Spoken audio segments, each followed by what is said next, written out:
नमस्कार दोस्तों, एक यूट्यूब चैनल में आप सभी का स्वागत है। और आज हम बात करने वाले हैं कि अगर हमें खंती के हिसाब से अगर एमबी बुक को भरना है तो वो एमबी बुक को हम किस तरीके से भरते हैं। तो आइए दोस्तों वीडियो को शुरू करते हैं। तो वीडियो शुरू करने से पहले जो लोग इस चैनल को सब्सक्राइब नहीं किए हैं वो लोग कृपया इस चैनल को सब्सक्राइब कर लें।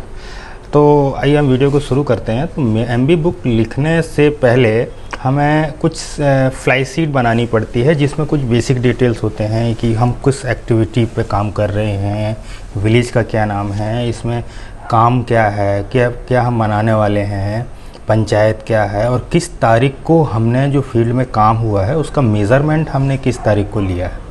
और पीरियड ऑफ वर्क में वो टाइम होता है कि कब से काम की शुरुआत हुई है और कब काम ख़त्म हुआ है, इसके बाद ही हम मेज़रमेंट लेते हैं। तो ये तो है फ्लाई शीट जो हर मेज़रमेंट में बनाना पड़ता है। तो दोस्तों एमबी बुक में आपने देखा होगा कि एक सीरियल नंबर, पर्टिकुलर्स और नंबर, लेंथ, विड्थ, डेप्थ और क्वांटिटी, ऐसा एक क्वांटिटी की जगह पर वॉल्यूम लिखा हुआ होता है। तो ये चीज़ें लिखी हुई होती हैं। तो हम इन्हीं कॉलम्स का इस्तेमाल करके ही हम वॉल्यूम का कैलकुलेट करते हैं। तो जैसा आपको मैंने बोला कि हम खंतियों का मेज़रमेंट कैसे करेंगे, तो उसको करने के लिए हमें क्या करना होता है। सबसे पहले तो हमें, चूँकि खंती भी एक खुदाई वाला काम होता है और खंतियों की संख्याओं को हमें काउंट करना पड़ता है कि कितनी खंतियों का काम किया गया है। तो चूँकि खंतियों का काम अलग अलग लोगों के द्वारा होता है तो हर एक खंती का अलग अलग मेज़रमेंट हो सकता है। और यदि खंतियाँ एक जैसे ही डायमेंशंस की हैं, यदि एक जैसे ही नाप की खोदी गई हैं तो आप उसको एक साथ ले सकते हैं। यहाँ पे मैंने 20 लिया है, इसका मतलब है कि ये 20 जो खंतियाँ हैं वो एक जैसे नाप की हैं।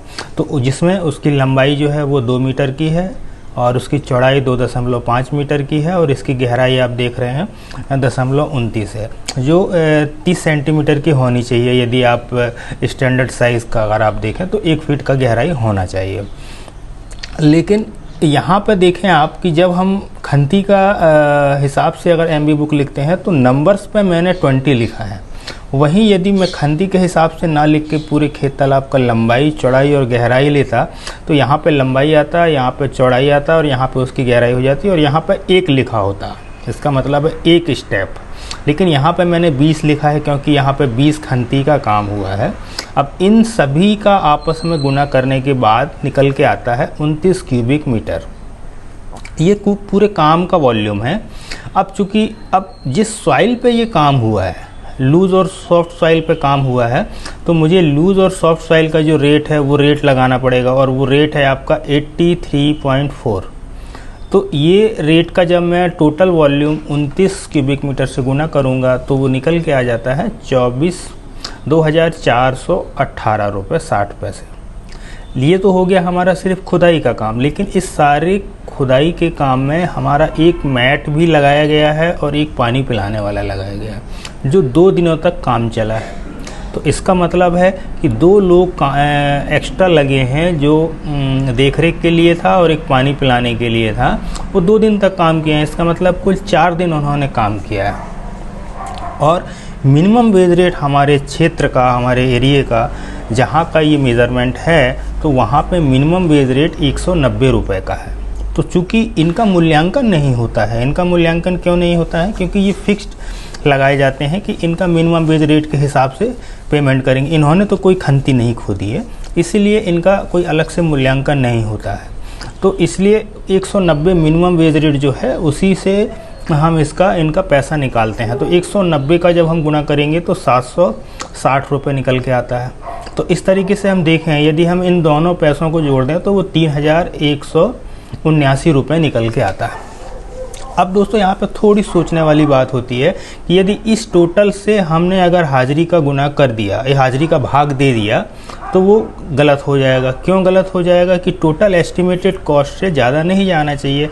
तो उसके लिए हमें क्या करना पड़ेगा, पहले जो एक मैट और जो पानी पिलाने वाला लगा था उस पैसे को हमें घटाना है और घटाने के बाद जो पैसा बच रहा है उसमें हमें 20 लोग काम में लगाए थे तो 20 का भाग देना पड़ेगा।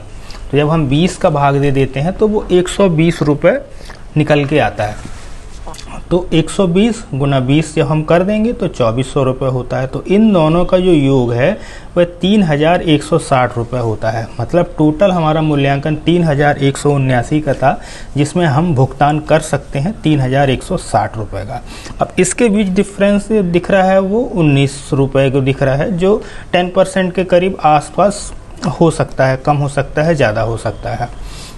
तो दोस्तों इस तरीके से मेज़रमेंट करते हैं। इसमें बस हमें ध्यान रखने की जो बात है वो ये है कि पहले जो मैट और जो पानी पिलाने वाले को उनका जो पैसा बनता है उसे हमें कुल फार्म पाउंड की जो कीमत है उससे हमें घटा देनी है। उसके बाद जो पैसा बचेगा उसमें ही हमें मानव दिवस का भाग देना है। तो चूंकि यहाँ 20 खंती हैं, मतलब 20 लोगों ने काम किया, तो 20 का हम भाग दे देंगे तो हमको निकल जाएगा 120 रुपये। 120 के हिसाब से हम उनका भुगतान कर सकते हैं। धन्यवाद दोस्तों। यदि ये वीडियो आप लोगों को अच्छा लगा तो इस वीडियो को ज़्यादा से ज़्यादा लोगों तक शेयर करें ताकि यह जानकारी और लोगों तक मिल पाए। धन्यवाद।